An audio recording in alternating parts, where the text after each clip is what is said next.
Cost reservation ಅಂದರೆ ಜಾತಿ ಆಧಾರಿತ ಮೀಸಲಾತಿ. ಹಲವು ವರ್ಷಗಳಿಂದ ಇದು ಭಾರತದ ಅತ್ಯಂತ ಕಾಂಟ್ರವರ್ಷಿಯಲ್ ಟಾಪಿಕ್ಸ್ಗಳಲ್ಲಿ ಒಂದಾಗಿದೆ. ಸರ್ಕಾರ ಜಾತಿಯ ಆಧಾರದ ಮೇಲೆ ರಿಸರ್ವೇಷನ್ ಕೊಡಬೇಕಾ ಅಥವಾ ಕೊಡಬಾರ್ದಾ? ಕೇಳೋಕೆ ಈ ಪ್ರಶ್ನೆ ತುಂಬ ಸಿಂಪಲ್ ಅನ್ಸುತ್ತೆ, ಆದರೆ ಇದರ ಆನ್ಸರ್ ಹುಡ್ಕೋಕೆ ಹೋದರೆ ವಿಷಯ ಅಷ್ಟು ಈಸಿ ಇಲ್ಲ ಅನ್ನೋದು ಗೊತ್ತಾಗುತ್ತೆ. ಯಾಕೆಂದರೆ ಇದರ ಹಿಂದೆ ಹಿಸ್ಟ್ರಿ ಇದೆ, ಪೊಲಿಟಿಕ್ಸ್ ಇದೆ, ಸಮಾಜದ ರಿಯಾಲಿಟಿ ಇದೆ ಮತ್ತು ಲಕ್ಷಾಂತರ ಜನರ ಜೀವನದ ಪ್ರಶ್ನೆಯೂ ಇದೆ. ಹಾಗಾದರೆ ನಿಜವಾಗಿಯೂ ಕಾಸ್ಟ್ ರಿಸರ್ವೇಷನ್ ಯಾಕೆ ಶುರುವಾಯಿತು? ಇವತ್ತಿಗೂ ಅದು ಬೇಕಾ ಅಥವಾ ಈಗ ಅದನ್ನು ನಿಲ್ಲಿಸ್ಬೇಕಾ? ಈ ಟಾಪಿಕ್ ತುಂಬ ಲೆಂತಿ ಆಗಿರೋದ್ರಿಂದ ವಿಡಿಯೋನ 2 ಪಾರ್ಟಾಗಿ ಮಾಡ್ತಿದ್ದೀನಿ. ಪಾರ್ಟ್ 1ನಲ್ಲಿ ಕಾಸ್ಟ್ ಸಿಸ್ಟಮ್ ಹೇಗೆ ಶುರುವಾಯಿತು, ಕಾಸ್ಟ್ ರಿಸರ್ವೇಷನ್ ಯಾಕೆ ತರಬೇಕಾಯಿತು, ಅದರ ಕಂಪ್ಲೀಟ್ ಹಿಸ್ಟ್ರಿ ಬಗ್ಗೆ ತಿಳ್ಕೊಳ್ಳೋಣ. ಅಂದರೆ ನಮ್ಮ ದೇಶದ ನಾಯಕರು ರಿಸರ್ವೇಷನ್ ಅನ್ನೋ ನಿರ್ಧಾರನ ಯಾಕೆ ತೆಗೆದುಕೊಂಡ್ರು, ಅದ್ರ ಹಿಂದೆ ಇದ್ದಂಥ ಕಾರಣಗಳೇನು ಅನ್ನೋದನ್ನು ಅರ್ಥ ಮಾಡ್ಕೊಳ್ಳೋಣ. ಹಾಗೆ ಪಾರ್ಟ್ 2ನಲ್ಲಿ ಇಂದಿನ ಕಾಸ್ಟ್ ರಿಸರ್ವೇಷನ್ ಇಂಪ್ಯಾಕ್ಟ್ ಬಗ್ಗೆ ಮಾತಾಡೋಣ. ಸೊ ಪಾರ್ಟ್ 1 ಸ್ಟಾರ್ಟ್ ಮಾಡೋಣ. Let's get in. ಎಲ್ರಿಗೂ ನಮಸ್ಕಾರ, ನಾನು ಭರತ್.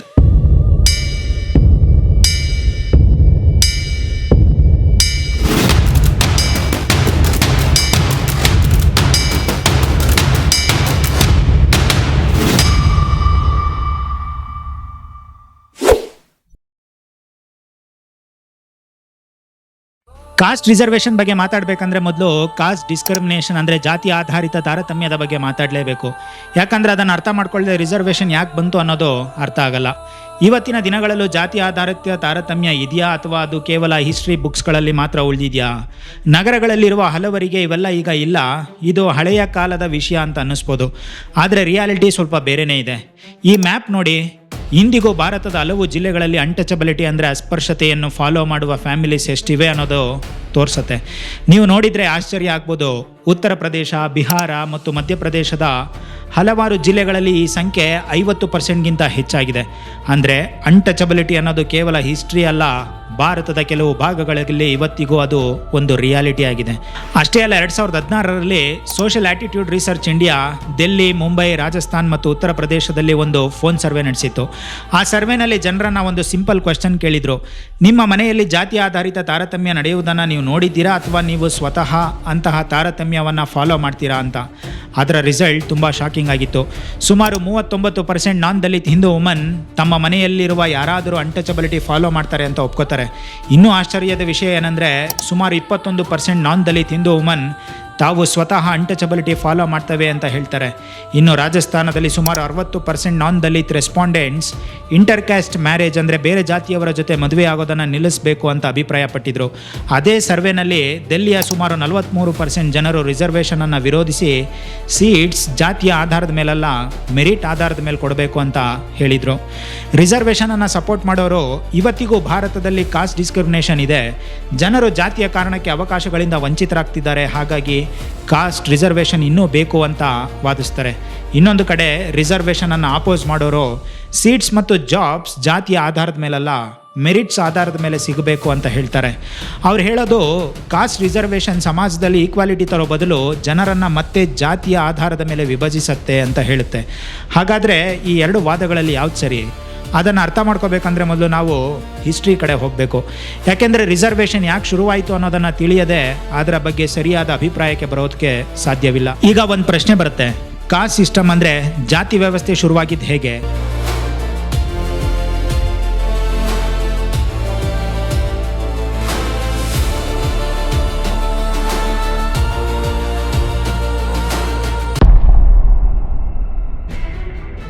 ಇದಕ್ಕೊಂದೇ ಉತ್ತರ ಇಲ್ಲ. ಇದರ ಬಗ್ಗೆ ಹಲವು ಥಿಯರೀಸ್ಗಳಿವೆ. ಅವುಗಳಲ್ಲಿ ಹೆಚ್ಚು ಪ್ರಸಿದ್ಧವಾದ ಥಿಯರಿ ಋಗ್ವೇದನಲ್ಲಿ ಸಿಗತ್ತೆ. ಆ ಥಿಯರಿ ಪ್ರಕಾರ ಈ ಬ್ರಹ್ಮಾಂಡದ ಮೊದಲ ಮಾನವ ಪುರುಷ ತನ್ನನ್ನೇ ಯಜ್ಞದಲ್ಲಿ ಅರ್ಪಿಸಿಕೊಂಡ. ಆತನ ದೇಹದ ವಿವಿಧ ಭಾಗಗಳಿಂದ ಸಮಾಜದ 4 ವರ್ಣಸ್ ಅಂದರೆ 4 ವರ್ಗಗಳು ಹುಟ್ಕೊಂಡವು ಎಂದು ಹೇಳಲಾಗುತ್ತೆ. ಅವರ ತಲೆಯಿಂದ ಬ್ರಾಹ್ಮಣ್ಸ್ ಬಂದರು. ಜ್ಞಾನ, ಶಿಕ್ಷಣ ಮತ್ತು ಧಾರ್ಮಿಕ ಕಾರ್ಯಗಳ ಜವಾಬ್ದಾರಿ ಇವರದ್ದು ಎಂದು ನಂಬಲಾಗಿತ್ತು. ಅವರ ತೋಳುಗಳಿಂದ ಕ್ಷತ್ರಿಯಾಸ್ ಬಂದರು. ಶಕ್ತಿ ಮತ್ತು ಧೈರ್ಯದ ಸಂಕೇತವಾಗಿದ್ದ ಇವರು ಯೋಧರು ಮತ್ತು ಆಡಳಿತಗಾರರು ಎಂದು ಪರಿಗಣಿಸಲ್ಪಟ್ಟರು. ಅವರ ತೊಡೆಗಳಿಂದ ವೇಶ್ಯಾಸ್ ಬಂದರು. ವ್ಯಾಪಾರ, ಕೃಷಿ ಮತ್ತು ಆರ್ಥಿಕ ಚಟುವಟಿಕೆಗಳನ್ನು ನಡೆಸುವ ವರ್ಗ ಎಂದು ಹೇಳಲಾಯಿತು. ಮತ್ತು ಅವರ ಪಾದಗಳಿಂದ ಶೂದ್ರಾಸ್ ಬಂದರು. ಸಮಾಜಕ್ಕೆ ಬೇಕಾದ ವಿವಿಧ ಸೇವೆಗಳು ಮತ್ತು ಕಾಯಕದ ಕೆಲಸಗಳನ್ನು ಮಾಡುವ ವರ್ಗ ಎಂದು ವಿವರಿಸಲಾಯಿತು. ಈ 4 ವರ್ಣಗಳ ಬಗ್ಗೆ ಹೇಳುವಾಗ ಇನ್ನೊಂದು ವರ್ಗದ ಬಗ್ಗೆ ಕೂಡ ತಿಳ್ಕೋಬೇಕು, ಅವರೇ ದಲಿತ್ಸ್. ವಾಸ್ತವವಾಗಿ ಈ 4 ವರ್ಣಗಳ ವ್ಯವಸ್ಥೆಯಲ್ಲೇ ದಲಿತ್ಸ್ಗೆ ಯಾವುದೇ ಸ್ಥಾನ ಇರಲಿಲ್ಲ. ಅದಕ್ಕಾಗಿ ಅವರನ್ನು ಅವರ್ಣ ಅಂದರೆ ಯಾವುದೇ ವರ್ಣಗೆ ಸೇರದವರು ಎಂದು ಕರೆಯಲಾಗ್ತಿತ್ತು. ಆ ಕಾಲದಲ್ಲಿ ಸಮಾಜವು ಅವರಿಗೆ ಸ್ವಚ್ಛತಾ ಕೆಲಸ, ಸತ್ತ ಪ್ರಾಣಿಗಳನ್ನು ತೆರವುಗೊಳಿಸುವುದು, ಚರ್ಮದ ಕೆಲಸ ಸೇರಿದಂತೆ ಅಶುದ್ಧ ಎಂದು ಪರಿಗಣಿಸಲಾಗುತ್ತಿದ್ದ ಕೆಲಸಗಳನ್ನು ಮಾತ್ರ ನೀಡ್ತಿತ್ತು. ಇದರಿಂದ ಅವರು ಸಮಾಜದ ಮುಖ್ಯ ವಾಹಿನಿಯಿಂದ ದೂರ ಉಳಿದ್ರು. ಇದೇ ಪರಿಸ್ಥಿತಿ ಮುಂದಿನ ಹಲವು ಶತಮಾನಗಳ ಕಾಲ ದೊಡ್ಡ ಸಾಮಾಜಿಕ ಅಸಮಾನತೆಗೆ ಕಾರಣವಾಯಿತು. ಇನ್ನೊಂದು ಥಿಯರಿ ಪ್ರಕಾರ ಒಬ್ಬ ವ್ಯಕ್ತಿ ಯಾವ ಜಾತಿಯಲ್ಲಿ ಹುಟ್ಟುತ್ತಾನೆ ಅನ್ನೋದು ಅವನ ಹಿಂದಿನ ಕರ್ಮದ ಆಧಾರದ ಮೇಲೆ ಅವಲಂಬಿತವಾಗಿರುತ್ತೆ ಅಂತ ಹೇಳುತ್ತೆ. ಅಂದರೆ ಹಿಂದಿನ ಜನ್ಮದಲ್ಲಿ ಒಳ್ಳೆಯ ಕೆಲಸಗಳನ್ನು ಮಾಡಿದರೆ ಈ ಜನ್ಮದಲ್ಲಿ ಮೇಲಿನ ವರ್ಣದಲ್ಲಿ ಹುಟ್ಟುತ್ತಾನೆ ಎಂದು ನಂಬಲಾಗಿತ್ತು. ಮತ್ತು ಹಿಂದಿನ ಜನ್ಮದಲ್ಲಿ ಒಳ್ಳೆಯ ಕರ್ಮ ಮಾಡಿಲ್ಲ ಅಂದರೆ ಕೆಳಗಿನ ವರ್ಣ ಅಥವಾ ದಲಿತ್ ಸಮುದಾಯದಲ್ಲಿ ಹುಟ್ಟುತ್ತಾನೆ ಎಂಬ ನಂಬಿಕೆಯೂ ಇತ್ತು. ಈ ನಂಬಿಕೆಯ ಪ್ರಕಾರ ಒಬ್ಬ ವ್ಯಕ್ತಿ ಮುಂದಿನ ಜನ್ಮದಲ್ಲಿ ಮೇಲಿನ ವರ್ಣದಲ್ಲಿ ಹುಟ್ಟಬೇಕಂದ್ರೆ ಈ ಜನ್ಮದಲ್ಲಿ ತನ್ನ ಜಾತಿಗೆ ನೀಡಿರುವ ಕೆಲಸವನ್ನೇ ನಿಷ್ಠೆಯಿಂದ ಮಾಡಬೇಕು ಎಂದು ಹೇಳಲಾಗುತ್ತಿತ್ತು. ಆದರೆ ಈ ಮಾತನ್ನು ಎಲ್ಲರೂ ಒಪ್ಪಲ್ಲ. ಕೆಲವು ಇತಿಹಾಸಕಾರರು ಮತ್ತು ರಿಸರ್ಚರ್ಸ್ ಬೇರೆ ಥಿಯರಿಯನ್ನು ಹೇಳ್ತಾರೆ. ಅವರ ಪ್ರಕಾರ ಮೊದಲಿನ ಕಾಲದಲ್ಲಿ ಜಾತಿ ಕೆಲಸವನ್ನು ನಿರ್ಧರಿಸ್ತಿರ್ಲಿಲ್ಲ, ಬದಲಿಗೆ ಮಾಡುತ್ತಿದ್ದ ಕೆಲಸವೇ ಗುರುತನ್ನು ನಿರ್ಧರಿಸ್ತಿತ್ತು. ಉದಾಹರಣೆಗೆ ಹೆಚ್ಚು ಜ್ಞಾನ ಹೊಂದಿದವರು ಬ್ರಾಹ್ಮಿಣ್ಸ್ ಆಗ್ತಿದ್ರು ಮತ್ತು ಸಮಾಜಕ್ಕೆ ಶಿಕ್ಷಣವನ್ನು ನೀಡ್ತಿದ್ರು. ಅಂದರೆ ಬ್ರಾಹ್ಮಿಣ್ ಕುಟುಂಬದಲ್ಲಿ ಹುಟ್ಟಿದವರು ಮಾತ್ರ ಬ್ರಾಹ್ಮಣ ಆಗಬೇಕು ಅನ್ನೋ ಕಡ್ಡಾಯ ಇರಲಿಲ್ಲ. ಬೇರೆ ವರ್ಗದವರು ಜ್ಞಾನವನ್ನು ಪಡೆದು ಬ್ರಾಹ್ಮಣ ಆಗುವ ಅವಕಾಶ ಇತ್ತು ಎಂದು ಕೆಲವು ಇತಿಹಾಸಕಾರರು ಹೇಳ್ತಾರೆ. ಅದೇ ರೀತಿ ಕೆಲ ಮಟ್ಟಿಗೆ ಬೇರೆ ವರ್ಣಗಳ ನಡುವೆ ಮದುವೆಗಳು ನಡೆಯುತ್ತಿದ್ದವು. ಉದಾಹರಣೆಗೆ ಒಬ್ಬ ಬ್ರಾಹ್ಮಿಣ್ ಮಹಿಳೆ ಕ್ಷತ್ರಿಯ ಅಥವಾ ವೈಶ್ಯ ಪುರುಷನನ್ನು ಮದುವೆಯಾಗುವ ಉದಾಹರಣೆಗಳು ಇದ್ದವು ಎಂದು ಹೇಳಲಾಗುತ್ತೆ. ಹಾಗಾಗಿ ಈ ಥಿಯರಿಯ ಪ್ರಕಾರ ಆರಂಭದ ವರ್ಣ ಸಿಸ್ಟಮ್ ಇವತ್ತು ನಾವು ನೋಡುವಷ್ಟು ರಿಜಿಡ್ ಆಗಿರಲಿಲ್ಲ, ಅದು ಸ್ವಲ್ಪ ಫ್ಲೆಕ್ಸಿಬಲ್ ಆಗಿತ್ತು. ಆದರೆ ಕಾಲ ಕಳೆದಂತೆ ಈ ವರ್ಣ ಸಿಸ್ಟಮ್ ನಿಧಾನವಾಗಿ ತುಂಬ ರಿಜಿಡ್ ಆಯಿತು. ಒಬ್ಬ ವ್ಯಕ್ತಿ ಯಾವ ಕೆಲಸ ಮಾಡಬೇಕು, ಯಾರನ್ನು ಮದುವೆ ಆಗಬೇಕು, ಯಾವ ದೇವಸ್ಥಾನಕ್ಕೆ ಹೋಗಬೇಕು, ಯಾರ ಜೊತೆ ಊಟ ಮಾಡಬೇಕು, ಇವೆಲ್ಲವೂ ಜಾತಿಯನ್ನೇ ಅವಲಂಬಿಸತೊಡಗಿದವು. ಅಷ್ಟೇ ಅಲ್ಲ, ಒಬ್ಬ ವ್ಯಕ್ತಿ ತನ್ನ ಜಾತಿಯನ್ನು ಬದಲಾಯಿಸಿಕೊಳ್ಳೋದು ಬಹುತೇಕ ಅಸಾಧ್ಯವಾಗಿತ್ತು. ಈ ಕಾರಣದಿಂದಲೇ ಸಮಾಜದ ಕೆಳವರ್ಗದ ಅನೇಕ ಜನರು ಈ ವ್ಯವಸ್ಥೆಯಿಂದ ಹೊರಬರಲು ಬೇರೆ ದಾರಿಯನ್ನು ಹುಡುಕತೊಡಗಿದರು. ಕ್ರಿಸ್ತಪೂರ್ವ 6ನೇ ಶತಮಾನದಲ್ಲಿ ಅನೇಕರು ಬುದ್ಧಿಸಮನ್ನು ಸ್ವೀಕರಿಸಲು ಆರಂಭಿಸಿದರು. ಯಾಕೆಂದರೆ ಗೌತಮ ಬುದ್ಧ ಸ್ವತಃ ಕ್ಷತ್ರಿಯ ಕುಟುಂಬದಲ್ಲಿ ಹುಟ್ಟಿದ್ದರೂ ಅವರು ಕಾಸ್ಟ್ ಸಿಸ್ಟಮನ್ನು ಬೆಂಬಲಿಸಲಿಲ್ಲ.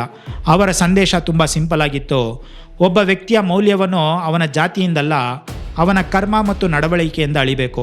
ಈ ರೀತಿ ಬುದ್ಧಿಸಂಗೆ ಮತಾಂತರ ಆಗೋದು ಕೇವಲ ಕ್ರಿಸ್ತಪೂರ್ವ 6ನೇ ಶತಮಾನದಲ್ಲೇ ನಡೆದದ್ದಲ್ಲ, ಸುಮಾರು 2500 ವರ್ಷಗಳ ನಂತರವೂ ಇದೇ ರೀತಿಯ ಒಂದು ಐತಿಹಾಸಿಕ ಘಟನೆ ನಡೆಯುತ್ತೆ. 1956ರಲ್ಲಿ ಡಾಕ್ಟರ್ BR ಅಂಬೇಡ್ಕರ್ ಅವರ ನೇತೃತ್ವದಲ್ಲಿ ಭಾರತದ ಇತಿಹಾಸದಲ್ಲಿ ಸುಮಾರು 5 ಲಕ್ಷಕ್ಕೂ ಹೆಚ್ಚು ಕೆಳಜಾತಿಯ ಹಿಂದೂಗಳು ಬುದ್ಧಿಸಮನ್ನು ಸ್ವೀಕರಿಸಿದರು ಎಂದು ದಾಖಲೆಗಳು ಹೇಳುತ್ತೆ. ಡಾಕ್ಟರ್ ಅಂಬೇಡ್ಕರ್ ಅವರ ಅಭಿಪ್ರಾಯ ಏನೆಂದರೆ, ಜಾತಿ ಆಧಾರಿತ ತಾರತಮ್ಯದಿಂದ ಮುಕ್ತವಾದ ಸಮಾಜವನ್ನು ನಿರ್ಮಿಸಲು ಹೊಸ ದಾರಿಯನ್ನು ಆಯ್ಕೆ ಮಾಡುವುದು ಅಗತ್ಯವಾಗಿತ್ತು. ಈ ಘಟನೆ ಕೇವಲ ಧರ್ಮ ಬದಲಾವಣೆಯಲ್ಲ, ಭಾರತದ ಸಾಮಾಜಿಕ ಇತಿಹಾಸದಲ್ಲಿ ಒಂದು ದೊಡ್ಡ ಟರ್ನಿಂಗ್ ಪಾಯಿಂಟ್ ಆಗಿತ್ತು. ಕಾಲ ಕಳೆದಂತೆ ಕಾಸ್ಟ್ ಸಿಸ್ಟಮ್ ಇನ್ನಷ್ಟು ರಿಜಿಡ್ ಆಗ್ತಾ ಹೋಯಿತು. ಆದರೆ ಇತಿಹಾಸಕಾರರ ಪ್ರಕಾರ ಬ್ರಿಟಿಷರ ಆಳ್ವಿಕೆಯ ನಂತರ ಈ ವ್ಯವಸ್ಥೆ ಮತ್ತೊಂದು ದೊಡ್ಡ ಬದಲಾವಣೆ ಆಯಿತು. ಮೊದಲೇ ಜಾತಿ ಆಧಾರಿತ ತಾರತಮ್ಯ ಇತ್ತು, ಆದರೆ ಬ್ರಿಟಿಷ್ ಬಂದ ನಂತರ ಅದು ಇನ್ನಷ್ಟು ಪ್ರಬಲವಾಗಿ ಮತ್ತು ಕಟ್ಟುನಿಟ್ಟಾಗಿ ಜಾರಿಗೆ ತರಲು ಶುರುವಾಯಿತು. ಇದಕ್ಕೆ ಕಾರಣ ತುಂಬ ಸಿಂಪಲ್. ಬ್ರಿಟಿಷರಿಗೆ ಭಾರತವನ್ನು ಆಳಬೇಕು, ಆದರೆ ಭಾರತದ ಸಮಾಜ ತುಂಬ ಕಾಂಪ್ಲೆಕ್ಸ್ ಆಗಿತ್ತು. ಸಾವಿರಾರು ಜಾತಿಗಳು, ಬೇರೆ ಬೇರೆ ಸಂಪ್ರದಾಯಗಳು, ಬೇರೆ ಬೇರೆ ಪದ್ಧತಿಗಳು, ಇದನ್ನೆಲ್ಲ ಅರ್ಥ ಮಾಡ್ಕೊಳ್ಳೋದು ಅವರಿಗೆ ಕಷ್ಟವಾಗ್ತಿತ್ತು. ಅದಕ್ಕಾಗಿ ಆಡಳಿತ ಸುಲಭವಾಗಲೆಂದು ಬ್ರಿಟಿಷರು ಈ ಇಡೀ ವ್ಯವಸ್ಥೆಯನ್ನು ಕ್ಲಾಸಿಫೈ ಮಾಡೋದಕ್ಕೆ ಸ್ಟಾರ್ಟ್ ಮಾಡ್ತಾರೆ. ಈ ವಿಷಯದ ಬಗ್ಗೆ ಬ್ರಿಟಿಷ್ ಇಂಡಿಯಾ ಆಫೀಸ್ನ ಸ್ಟ್ಯಾಟಿಸ್ಟಿಕ್ಸ್ ಆ್ಯಂಡ್ ಕಾಮರ್ಸ್ ಡಿಪಾರ್ಟ್ಮೆಂಟ್ನಲ್ಲಿ ಕೆಲಸ ಮಾಡ್ತಿದ್ದ ಹೆನ್ರಿ ವಾಟರ್ಫೀಲ್ಡ್ ಕೂಡ ವಿವರವಾಗಿ ಬರೆದಿದ್ದಾರೆ. ಭಾರತದ ಕಾಸ್ಟ್ ಸಿಸ್ಟಮನ್ನು ಅರ್ಥ ಮಾಡಿಕೊಳ್ಳಲು ಮತ್ತು ಕ್ಲಾಸಿಫೈ ಮಾಡಲು ಅವರು ಪ್ರಯತ್ನಿಸಿದಾಗ ಅವರಿಗೆ ಎಷ್ಟು ಕಷ್ಟ ಆಯಿತು ಅನ್ನೋದನ್ನು ತಮ್ಮ ಬರಹಗಳಲ್ಲಿ ವಿವರವಾಗಿ ವಿವರಿಸಿದ್ದಾರೆ. ಬ್ರಿಟಿಷರು ಕಾಸ್ಟ್ ಸಿಸ್ಟಮನ್ನು ಅರ್ಥ ಮಾಡ್ಕೊಳ್ಳೋಕ್ಕೆ ತುಂಬ ಪ್ರಯತ್ನ ಮಾಡಿದ್ರು, ಆದರೆ ಅದು ಅವರು ಅಂದುಕೊಂಡಷ್ಟು ಈಸಿ ಇರಲಿಲ್ಲ. 1834ರ ಸೆನ್ಸಸ್ನಲ್ಲಿ ಕೆಲಸ ಮಾಡಿದ್ದ ಬ್ರಿಟಿಷ್ ಸ್ಕಾಲರ್ ಜೇಮ್ಸ್ ಪ್ರಿನ್ಸೆಪ್ ಬನಾರಸ್ನ ಬ್ರಾಹ್ಮಿಣ್ನಲ್ಲೇ 107ಕ್ಕೂ ಹೆಚ್ಚು ಬೇರೆ ಬೇರೆ ಸಬ್ ಕ್ಯಾಸ್ಟ್ ಇವೆ ಅನ್ನೋದನ್ನು ಕಂಡುಹಿಡಿತಾರೆ. ನಂತರ 1872ರ ಸೆನ್ಸಸ್ ಸಮಯದಲ್ಲಿ ಹೆನ್ರಿ ವಾಟರ್ಫೀಲ್ಡ್ ಭಾರತದ ಜನರನ್ನು 4 ವರ್ಣಗಳಾಗಿ ಡಿವೈಡ್ ಮಾಡೋದು ಈಸಿ ಆಗಿರುತ್ತೆ ಅಂತ ಭಾವಿಸ್ತಾರೆ. ಯಾಕೆಂದರೆ ಇವತ್ತು ನಮಗೆಲ್ಲ 4 ವರ್ಣ ಸಿಸ್ಟಮ್ ಬಗ್ಗೆ ಗೊತ್ತಿದೆ. ಆದ್ದರಿಂದ ಬ್ರಿಟಿಷರಿಗೂ ಭಾರತವನ್ನು ಇದೇ 4 ವರ್ಗಗಳಲ್ಲಿ ವಿಂಗಡಿಸಬಹುದು ಅನಿಸಿತು. ಆದರೆ 1871ರ ಮದ್ರಾಸ್ ಸೆನ್ಸಸ್ ಜವಾಬ್ದಾರಿ ಹೊತ್ತಿದ್ದ WR ಕಾರ್ನಿಶ್ ಒಂದು ಇಂಟ್ರೆಸ್ಟಿಂಗ್ ಅಬ್ಸರ್ವೇಷನ್ ಮಾಡ್ತಾರೆ. ಅವ್ರು ಹೇಳಿದ್ದೇನೆಂದರೆ, ಭಾರತದಲ್ಲಿ ಕೇವಲ 4 ವರ್ಣಗಳು ಮಾತ್ರ ಇದ್ದ ಕಾಲವಿತ್ತು ಅಂತ ಹೇಳೋದು ಕಷ್ಟ. ಅಂದರೆ ವಾಸ್ತವದಲ್ಲಿ ಭಾರತೀಯ ಸಮಾಜ ಅದಕ್ಕಿಂತಲೂ ತುಂಬ ಕಾಂಪ್ಲೆಕ್ಸ್ ಆಗಿತ್ತು. ಸಾವಿರಾರು ಜಾತಿಗಳು, ಉಪಜಾತಿಗಳು ಮತ್ತು ಸ್ಥಳೀಯ ಸಮುದಾಯಗಳು ಕೂಡ ಇದ್ದವು. ಹಾಗಾಗಿ ಭಾರತವನ್ನು ಕೇವಲ 4 ವರ್ಣಗಳಲ್ಲಿ ಫಿಟ್ ಮಾಡೋದು ಕಷ್ಟ ಅಂತ ಹೇಳ್ತಾರೆ. ಹಾಗಾದರೆ ಬ್ರಿಟಿಷರು ಭಾರತದ ಈ ಕಾಂಪ್ಲೆಕ್ಸ್ ಕಾಸ್ಟ್ ಸಿಸ್ಟಮನ್ನು ಕೇವಲ 4 ವರ್ಣ ಸಿಸ್ಟಮ್ ಆಗಿ ತೋರಿಸಲು ಪ್ರಯತ್ನ ಕೂಡ ಮಾಡ್ತಾರೆ.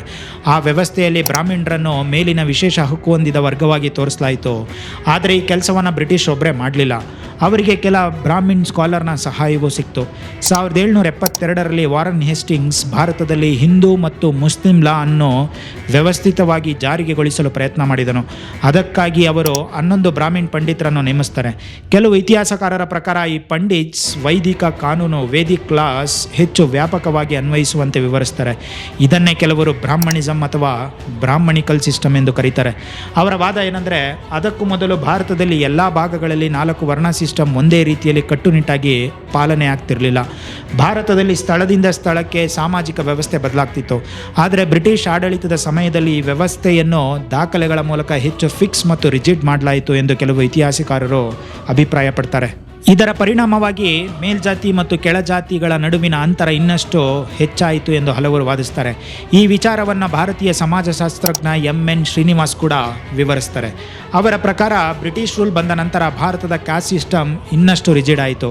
ಅದರ ಪರಿಣಾಮ ಬೇರೆ ಬೇರೆ ಜಾತಿಯ ಜನರ ನಡುವೆ ಬೆರೆಯುವುದು, ಒಟ್ಟಿಗೆ ಬದುಕುವುದು ಮತ್ತು ಸಮಾಜದಲ್ಲಿ ಮೇಲಕ್ಕೆ ಬರುವುದು ಮೊದಲಿಗಿಂತ ಹೆಚ್ಚು ಕಷ್ಟವಾಯಿತು. ಮೊದಲಿನ ಕಾಲದಲ್ಲಿ ಬ್ರಾಹ್ಮಿಣ್ಸ್ ಅಲ್ಲದ ಕೆಲವು ಜಾತಿಯವರು ರಾಜಕೀಯ ಅಧಿಕಾರ ಅಥವಾ ಸಮಾಜದಲ್ಲಿ ಉನ್ನತ ಸ್ಥಾನ ಪಡೆಯುವ ಅವಕಾಶ ಹೊಂದಿದ್ರು. ಆದರೆ ಬ್ರಿಟಿಷ್ ಆಡಳಿತದ ನಂತರ ಕಾಸ್ಟನ್ನು ದಾಖಲೆಗಳಲ್ಲಿ ಫಿಕ್ಸ್ ಮಾಡಿದ್ದರಿಂದ ಸೋಷಲ್ ಮೊಬಿಲಿಟಿ ಅಂದರೆ ಒಬ್ಬ ವ್ಯಕ್ತಿ ಅಥವಾ ಸಮುದಾಯ ಸಮಾಜದಲ್ಲಿ ಮೇಲಕ್ಕೆ ಬರೋ ಅವಕಾಶ ಇನ್ನಷ್ಟು ಕಡಿಮೆಯಾಯಿತು ಎಂದು MN ಶ್ರೀನಿವಾಸ್ ಅಭಿಪ್ರಾಯಪಡ್ತಾರೆ. ಬ್ರಿಟಿಷ್ ರೂಲ್ ಸಮಯದಲ್ಲಿ ನಡೆದ ಕೆಲವು ನಿರ್ಧಾರಗಳು ಕೂಡ ಕಾಸ್ಟ್ ಇನ್ಇಕ್ವಾಲಿಟಿ ಹೆಚ್ಚಾಗಲು ಕಾರಣವಾಯಿತು ಎಂದು ವಾದ ಕೂಡ ಇದೆ. ಉದಾಹರಣೆಗೆ 1910ರ ದಶಕದಲ್ಲಿ ಭಾರತದ ವೈಸ್ರಾಯ್ ಆಗಿದ್ದ ಲಾರ್ಡ್ ಹಾರ್ಡಿಂಗ್ ಗೌರ್ಮೆಂಟ್ ಜಾಬ್ಸ್ಗೆ ಓಪನ್ ಕಾಂಪಿಟೇಟಿವ್ ಎಕ್ಸಾಮ್ ನಡೆಸುವ ವ್ಯವಸ್ಥೆಯನ್ನು ಜಾರಿಗೆ ತರ್ತಾರೆ. ಈ ಪರೀಕ್ಷೆಗಳು ಇಂಗ್ಲಿಷ್ನಲ್ಲಿ ನಡೀತಿತ್ತು. ಆ ಸಮಯದಲ್ಲಿ ಇಂಗ್ಲಿಷ್ ಎಜುಕೇಷನ್ ಪಡೆಯುವ ಅವಕಾಶ ಹೆಚ್ಚಾಗಿ ಬ್ರಾಹ್ಮಿಣ್ ಸಮುದಾಯದವರಿಗೆ ಇತ್ತು. ಅದರ ಪರಿಣಾಮ ಮದ್ರಾಸ್ ಪ್ರೆಸಿಡೆನ್ಸಿಯಲ್ಲಿ ಕೇವಲ 3% ಜನಸಂಖ್ಯೆ ಹೊಂದಿದ್ದ ಬ್ರಾಹ್ಮಿಣ್ಸ್ ಗೌರ್ಮೆಂಟ್ ಜಾಬ್ನಲ್ಲಿ 80% ಹೆಚ್ಚು ಹುದ್ದೆಗಳನ್ನು ಪಡೆದರು ಎಂದು ಇತಿಹಾಸದ ದಾಖಲೆಗಳು ಹೇಳುತ್ತೆ. ಇದೇ ರೀತಿಯ ಪರಿಸ್ಥಿತಿ ಮೈಸೂರು ಪ್ರಿನ್ಸ್ಲಿ ಸ್ಟೇಟ್ನಲ್ಲೂ ಕಾಣಿಸ್ಕೊಳ್ತು. ಅಲ್ಲೂ ಕೂಡ ತಮಿಳ್ ಬ್ರಾಹ್ಮಿಣ್ ಸರ್ಕಾರಿ ಉದ್ಯೋಗಗಳಲ್ಲಿ ದೊಡ್ಡ ಪ್ರಮಾಣದ ಪ್ರಾಬಲ್ಯ ಸಾಧಿಸಿದ್ರು ಎಂದು ಹಲವು ಇತಿಹಾಸಕಾರರು ಉಲ್ಲೇಖಿಸಿದ್ದಾರೆ. ಅಂದರೆ ಎಜುಕೇಷನ್ ಮತ್ತು ಗೌರ್ಮೆಂಟ್ ಜಾಬ್ಗೆ ಸಮಾನ ಅವಕಾಶ ಎಲ್ರಿಗೂ ಇರಲಿಲ್ಲ. ಅವಕಾಶ ಇದ್ದವರು ಇನ್ನಷ್ಟು ಮುಂದೆ ಹೋದರು, ಅವಕಾಶ ಇಲ್ಲದವರು ಹಿಂದೆ ಉಳಿದ್ರು. ಇದೇ ಅಸಮಾನತೆ ಮುಂದಿನ ದಿನಗಳಲ್ಲಿ ರಿಸರ್ವೇಷನ್ ಬಗ್ಗೆ ದೊಡ್ಡ ಚರ್ಚೆಗೆ ಕಾರಣವಾಯಿತು. 19ನೇ ಮತ್ತು 20ನೇ ಶತಮಾನದಲ್ಲಿ ಭಾರತದ ಕಾಸ್ಟ್ ಸಿಸ್ಟಮ್ ವಿರುದ್ಧ ಹಲವರು ಧ್ವನಿ ಎತ್ತಿದರು. ಸಮಾಜದಲ್ಲಿ ಸಮಾನತೆ ತರಲು ಹಲವು ಸೋಷಿಯಲ್ ರಿಫಾರ್ಮರ್ಸ್ ದೊಡ್ಡ ಹೋರಾಟಗಳನ್ನು ನಡೆಸಿದರು.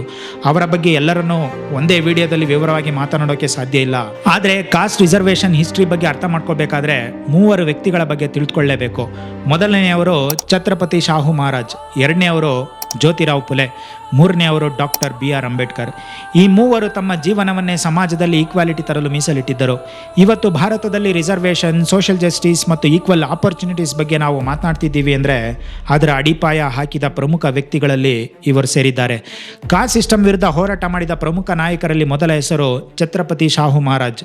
ಭಾರತದಲ್ಲಿ ಮೊದಲ ಬಾರಿಗೆ ರಿಸರ್ವೇಷನ್ ಅನ್ನು ಜಾರಿಗೆ ತಂದವರಲ್ಲಿ ಇವರೇ ಪ್ರಮುಖರು. ತಮ್ಮ ಕೊಲ್ಲಾಪುರ ಸಂಸ್ಥಾನದಲ್ಲಿ ಹಿಂದುಳಿದ ಸಮುದಾಯಗಳಿಗೆ ರಿಸರ್ವೇಷನ್ ನೀಡಿ ಹೊಸ ಇತಿಹಾಸವನ್ನೇ ನಿರ್ಮಿಸ್ತಾರೆ. ಇನ್ನೊಬ್ಬರು ಮಹಾನ್ ಸಮಾಜ ಸುಧಾರಕ ಜ್ಯೋತಿರಾವ್ ಫುಲೆ. ಅವರು ಶೂದ್ರ ಸಮುದಾಯದಲ್ಲಿ ಜನಿಸಿದ್ದರೂ ಅಮೆರಿಕದಲ್ಲಿ ನಡೆದ ಸ್ಲೇವರಿ ವಿರುದ್ಧ ಹೋರಾಟದಿಂದ ತುಂಬ ಇನ್ಸ್ಪೈರ್ ಆಗಿದ್ದರು. ಭಾರತದಲ್ಲೂ ಜಾತಿಯ ಹೆಸರಿನಲ್ಲಿ ಜನರ ಮೇಲೆ ಅನ್ಯಾಯ ನಡೆಯುತ್ತಿದೆ ಅನ್ನೋದು ಅವರ ನಂಬಿಕೆಯಾಗಿತ್ತು. ಅದಕ್ಕಾಗಿಯೇ 1873ರಲ್ಲಿ ಅವರು ಸತ್ಯಶೋಧಕ್ ಸಮಾಜವನ್ನು ಸ್ಥಾಪಿಸ್ತಾರೆ. ಈ ಸಂಘಟನೆಯ ಉದ್ದೇಶ ಒಂದೇ, ಸಮಾಜದಲ್ಲಿ ಈಕ್ವಾಲಿಟಿ ತರುವುದು ಮತ್ತು ಕೆಳಜಾತಿಯ ಜನರಿಗೆ ಶಿಕ್ಷಣ ಮತ್ತು ಸಮಾನ ಹಕ್ಕುಗಳನ್ನು ಒದಗಿಸುವುದು.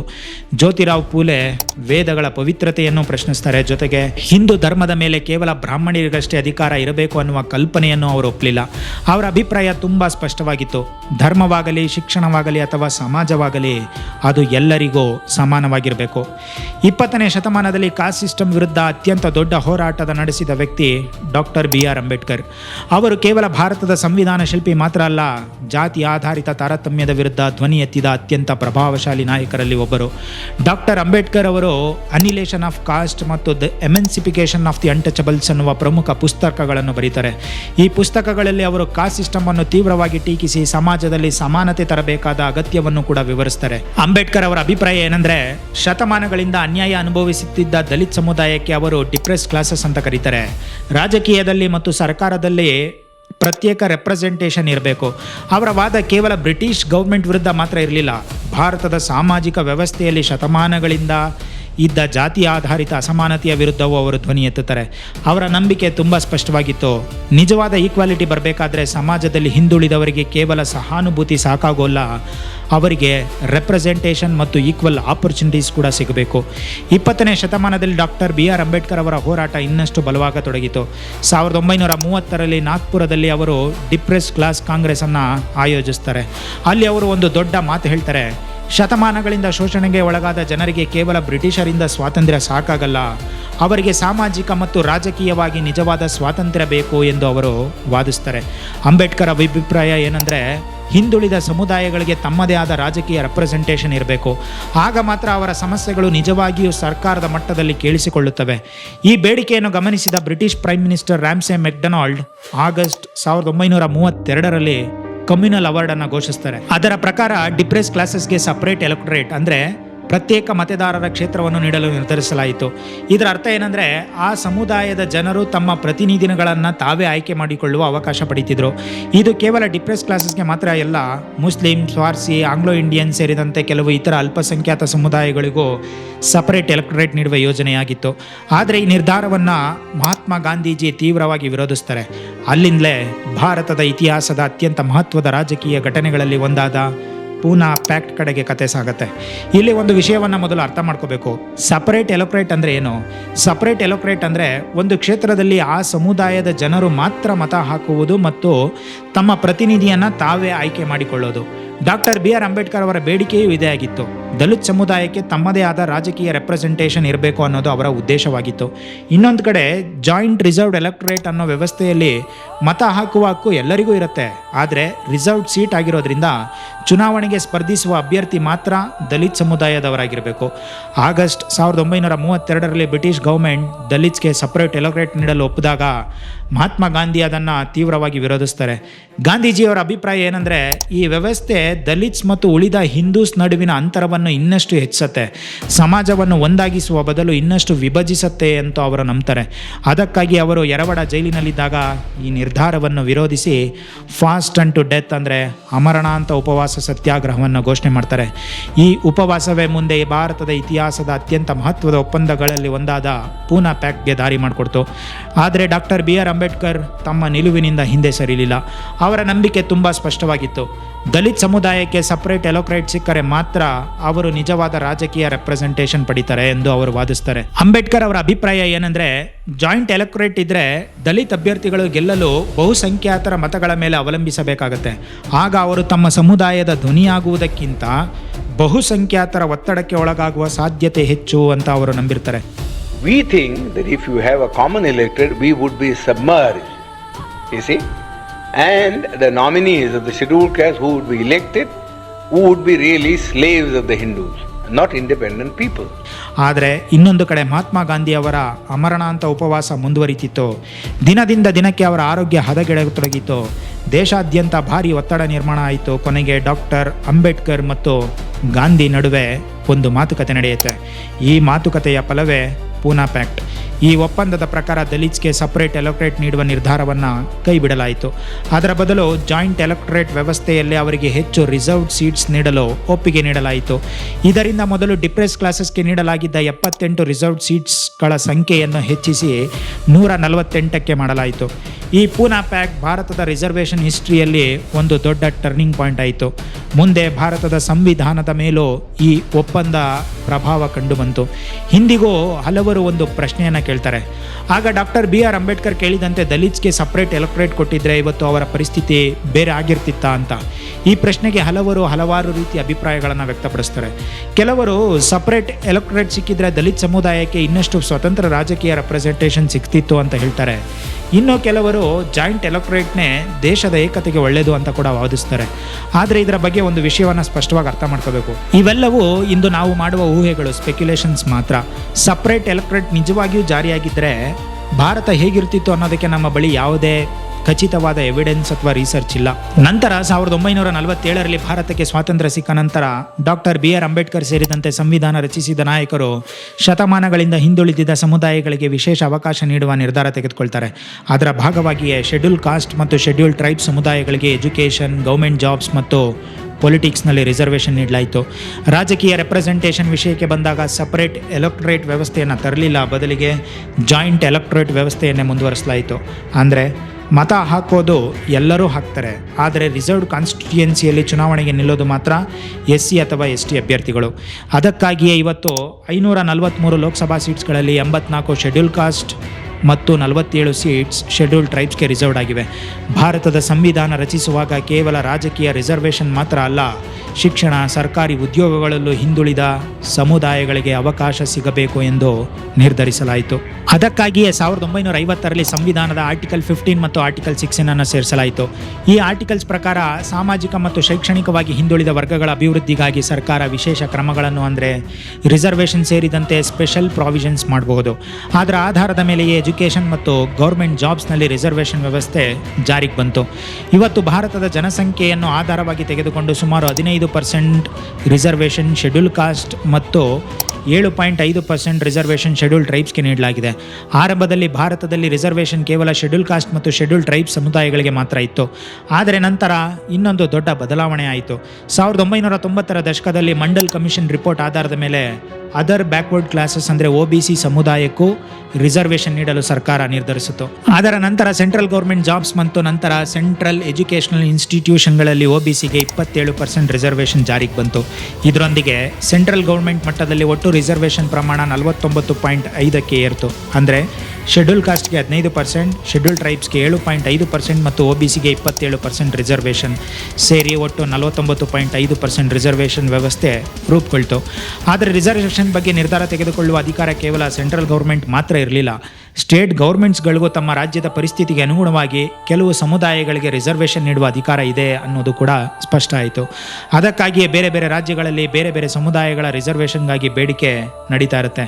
ಉದಾಹರಣೆಗೆ ಮಹಾರಾಷ್ಟ್ರದಲ್ಲಿ ಮರಾಠ ರಿಸರ್ವೇಷನ್ ಬಗ್ಗೆ ಹಲವು ವರ್ಷಗಳಿಂದ ಚರ್ಚೆ ನಡೀತಿದೆ. ರಾಜಸ್ಥಾನದಲ್ಲಿ ಗುಜ್ಜರ್ ಸಮುದಾಯ ರಿಸರ್ವೇಷನ್ಗಾಗಿ ಹೋರಾಟ ನಡೆಸ್ತಿದೆ. ಹರಿಯಾಣದಲ್ಲಿ ಜಾಟ್ ರಿಸರ್ವೇಷನ್ ಬಗ್ಗೆ ಹಲವು ಬಾರಿ ಪ್ರತಿಭಟನೆಗಳು ಕೂಡ ನಡೆದಿವೆ. ಅಂದರೆ ರಿಸರ್ವೇಷನ್ ವ್ಯವಸ್ಥೆ ಭಾರತದೆಲ್ಲೆಡೆ ಒಂದೇ ರೀತಿ ಇಲ್ಲ. SC, ST ಮತ್ತು OBC ರಿಸರ್ವೇಷನ್ ಜೊತೆಗೆ ಕೆಲವು ರಾಜ್ಯಗಳು ತಮ್ಮ ಸಾಮಾಜಿಕ ಮತ್ತು ಐತಿಹಾಸಿಕ ಪರಿಸ್ಥಿತಿಯನ್ನು ಆಧರಿಸಿ ಇನ್ನಷ್ಟು ಸಮುದಾಯಗಳಿಗೆ ರಿಸರ್ವೇಷನ್ ನೀಡಲು ಪ್ರಯತ್ನಿಸುತ್ತವೆ. ನಂತರ 2019ರಲ್ಲಿ ರಿಸರ್ವೇಷನ್ ವ್ಯವಸ್ಥೆಯಲ್ಲಿ ಮತ್ತೊಂದು ದೊಡ್ಡ ಬದಲಾವಣೆ ಆಯಿತು. ಈ ಬಾರಿ ಎಕನಾಮಿಕಲಿ ವೀಕರ್ ಸೆಕ್ಷನ್ ಅಂದರೆ EWS ಕೆಟಗರಿಯನ್ನು ಪರಿಚಯಿಸಲಾಯಿತು. ಅಂದರೆ ಜನರಲ್ ಕೆಟಗರಿಗೆ ಸೇರಿದ ಆರ್ಥಿಕವಾಗಿ ಹಿಂದುಳಿದ ಕುಟುಂಬಗಳಿಗೂ 10% ರಿಸರ್ವೇಷನ್ ನೀಡಲಾಯಿತು. ಈ ರಿಸರ್ವೇಷನ್ ಮುಖ್ಯವಾಗಿ ಹೈಯರ್ ಎಜುಕೇಷನ್ ಇನ್ಸ್ಟಿಟ್ಯೂಷನ್ ಮತ್ತು ಸೆಂಟ್ರಲ್ ಗೌರ್ಮೆಂಟ್ ಜಾಬ್ಸ್ಗಳಿಗೆ ಅನ್ವಯ ಆಗುತ್ತೆ. ಇದರೊಂದಿಗೆ ಭಾರತದಲ್ಲಿ ಒಟ್ಟು ರಿಸರ್ವೇಷನ್ ಪ್ರಮಾಣ ಸುಮಾರು 60%ಗೆ ತಲುಪಿತು. ಈ ನಿರ್ಧಾರವನ್ನು ಘೋಷಿಸಿದಾಗ ಸರ್ಕಾರ ಹೇಳಿದ್ದು, सामान्य श्रेणी के गरीब युवाओं को शिक्षा और सरकारी सेवाओं में 10% आरक्षण नए भारत के आत्मविश्वास को और बढ़ाने वाला है. ಇಲ್ಲಿವರೆಗೆ ನಾವು ಕಾಸ್ಟ್ ಸಿಸ್ಟಮ್ ಹೇಗೆ ಉಟ್ಕೊಳ್ತೋ, ಅದು ಹೇಗೆ ಬದಲಾಯಿತು ಮತ್ತು ರಿಸರ್ವೇಷನ್ ಭಾರತದಲ್ಲಿ ಹೇಗೆ ಜಾರಿಗೆ ಬಂತು ಅನ್ನೋದ್ರ ಬಗ್ಗೆ ನೋಡ್ದೋ. ಆದರೆ ಈಗ ದೊಡ್ಡ ಪ್ರಶ್ನೆ ಇಲ್ಲಿಂದನೇ ಶುರು ಆಗೋದು, ಈ ರಿಸರ್ವೇಷನ್ ನಿಜವಾಗಿಯೂ ತನ್ನ ಉದ್ದೇಶವನ್ನ ಸಾಧಿಸ್ತಾ ಶತಮಾನಗಳಿಂದ ಸಾಮಾಜಿಕವಾಗಿ ಹಿಂದುಳಿದಿದ್ದ ಸಮುದಾಯಗಳ ಜೀವನವನ್ನ ಇದು ಎಷ್ಟು ಬದಲಾಯಿಸಿದೆ? ಇದೇ ವ್ಯವಸ್ಥೆ ಮುಂದುವರಿಬೇಕಾ ಅಥವಾ ಈಗ ಅದರಲ್ಲಿ ಬದಲಾವಣೆ ಮಾಡುವ ಸಮಯ ಬಂದಿದೆಯಾ?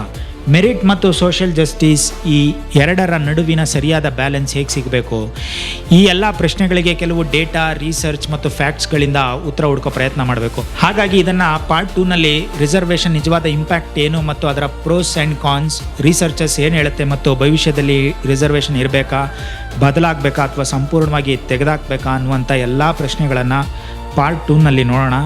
ಹಾಗಾಗಿ ಈ ವಿಡಿಯೋ ಬಗ್ಗೆ ನಿಮ್ಮ ಅಭಿಪ್ರಾಯ ಏನು ಅನ್ನೋದನ್ನು ಕಮೆಂಟ್ನಲ್ಲಿ ತಿಳಿಸಿ. ಪಾರ್ಟ್ 2 ವಿಡಿಯೋದಲ್ಲಿ ಮತ್ತೆ ಸಿಗ್ತೀನಿ. ಎಲ್ರಿಗೂ ನಮಸ್ಕಾರ.